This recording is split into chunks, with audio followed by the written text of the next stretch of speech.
नमस्कार दोस्तों, मैं आज आप लोगों को बताऊंगा श्री कृष्ण के जन्म की कहानी। तो चलिए वीडियो को शुरू करते हैं। वीडियो शुरू करने से पहले आप लोग मेरे चैनल को सब्सक्राइब करें, क्योंकि मेरे इस चैनल पर श्री कृष्ण मोटिवेशनल वीडियो ही मिलेंगे। भाद्रपद कृष्ण अष्टमी को श्री कृष्ण जन्माष्टमी कहते हैं, क्योंकि यह दिन भगवान श्री कृष्ण का जन्म दिवस माना जाता है।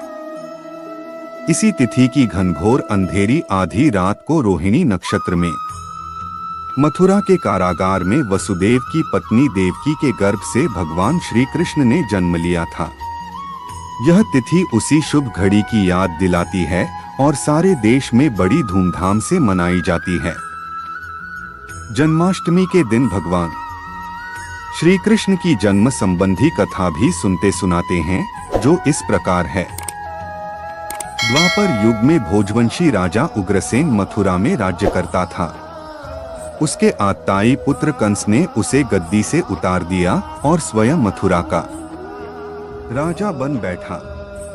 कंस की एक बहन देवकी थी, जिसका विवाह वसुदेव नामक यदुवंशी सरदार से हुआ था।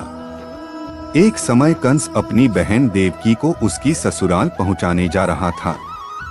रास्ते में आकाशवाणी हुई, हे कंस, जिस देवकी को तू बड़े प्रेम से ले जा रहा है, उसी में तेरा काल बसता है।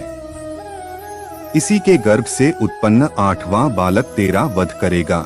यह सुनकर कंस वसुदेव को मारने के लिए उद्यत हुआ। तब देवकी ने उससे विनयपूर्वक कहा, मेरे गर्भ से जो संतान होगी उसे मैं तुम्हारे सामने ला दूंगी। बहनोई को मारने से क्या लाभ है। कंस ने देवकी की बात मान ली और मथुरा वापस चला आया। उसने वसुदेव और देवकी को कारागृह में डाल दिया। वसुदेव देवकी के एक एक करके 7 बच्चे हुए और 7 को जन्म लेते ही कंस ने मार डाला। अब 8वां बच्चा होने वाला था। कारागार में उन पर कड़े पहरे बैठा दिए गए। उसी समय नंद की पत्नी यशोदा को भी बच्चा होने वाला था। उन्होंने वसुदेव देवकी के दुखी जीवन को देख 8वें बच्चे की रक्षा का उपाय रचा। जिस समय वसुदेव देवकी को पुत्र पैदा हुआ, उसी समय संयोग से यशोदा के गर्भ से एक कन्या का जन्म हुआ, जो और कुछ नहीं सिर्फ माया थी। जिस कोठरी में देवकी वसुदेव कैद थे, उसमें अचानक प्रकाश हुआ और उनके सामने शंख, चक्र, गदा, पद्म धारण किए चतुर्भुज भगवान प्रकट हुए।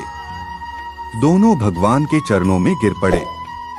तब भगवान ने उनसे कहा, अब मैं पुनः नवजात शिशु का रूप धारण कर लेता हूँ। तुम मुझे इसी समय अपने मित्र नंद जी के घर वृंदावन में भेज आओ और उनके यहाँ जो कन्या जन्मी है, उसे लाकर कंस के हवाले कर दो।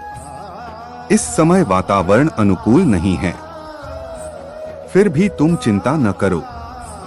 जागते हुए पहरेदार सो जाएंगे, कारागृह के फाटक अपने आप खुल जाएंगे और उफनती अथाह यमुना तुमको पार जाने का मार्ग दे देगी। उसी समय वसुदेव नवजात शिशु रूप श्री कृष्ण को सूप में रखकर कारागृह से निकल पड़े और अथाह यमुना को पार कर नंद जी के घर पहुँचे। वहां उन्होंने नवजात शिशु को यशोदा के साथ सुला दिया और कन्या को लेकर मथुरा आ गए। कारागृह के फाटक पूर्ववत बंद हो गए। अब कंस को सूचना मिली कि वसुदेव देवकी को बच्चा पैदा हुआ है। उसने बंदीगृह में जाकर देवकी के हाथ से नवजात कन्या को छीनकर पृथ्वी पर पटक देना चाहा, परंतु वह कन्या आकाश में उड़ गई और वहां से कहा, अरे मूर्ख, मुझे मारने से क्या होगा। तुझे मारने वाला तो वृंदावन में जा पहुंचा है। वह जल्द ही तुझे तेरे पापों का दंड देगा। यह है कृष्ण जन्म की कथा।